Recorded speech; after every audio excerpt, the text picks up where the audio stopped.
Sakal Gunaarnavasya Vande Guru Sri Charanaravindan.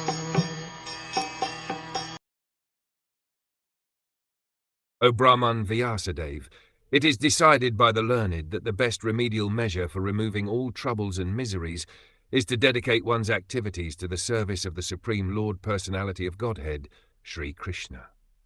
Sri Narad Muni personally experienced that the most feasible and practical way to open the path of salvation or get relief from all miseries of life is to hear submissively the transcendental activities of the Lord from the right and bona fide sources.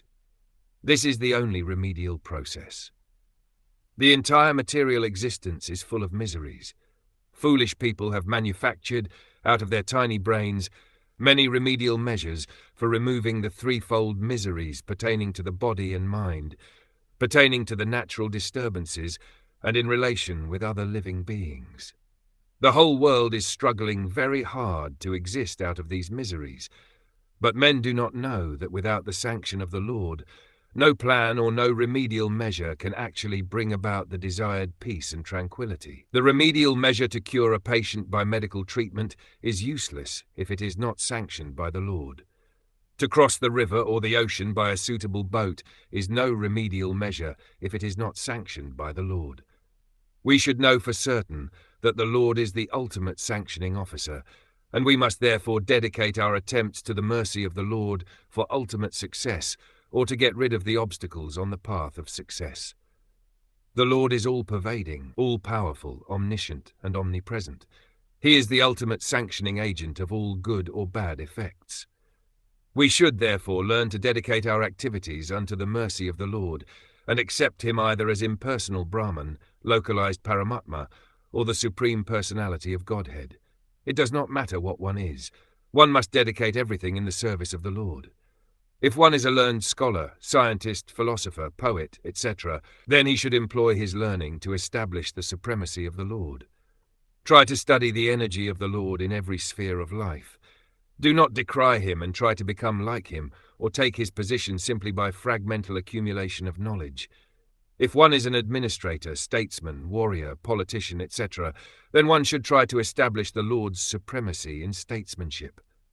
Fight for the cause of the Lord as Sri Arjun did.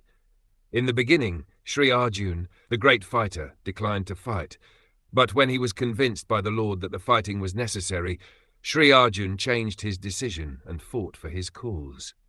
Similarly, if one is a businessman, an industrialist, an agriculturist, etc., then one should spend his hard-earned money for the cause of the Lord. Think always that the money which is accumulated is the wealth of the Lord. Wealth is considered to be the goddess of fortune, Lakshmi, and the Lord is Narayan, or the husband of Lakshmi. Try to engage Lakshmi in the service of Lord Narayan and be happy. That is the way to realize the Lord in every sphere of life. The best thing is, after all, to get relief from all material activities and engage oneself completely in hearing the transcendental pastimes of the Lord. But in case of the absence of such an opportunity, one should try to engage in the service of the Lord everything for which one has specific attraction, and that is the way of peace and prosperity. The word samsuchitam in this stanza is also significant. One should not think for a moment that the realization of Narad was childish imagination only. It is not like that.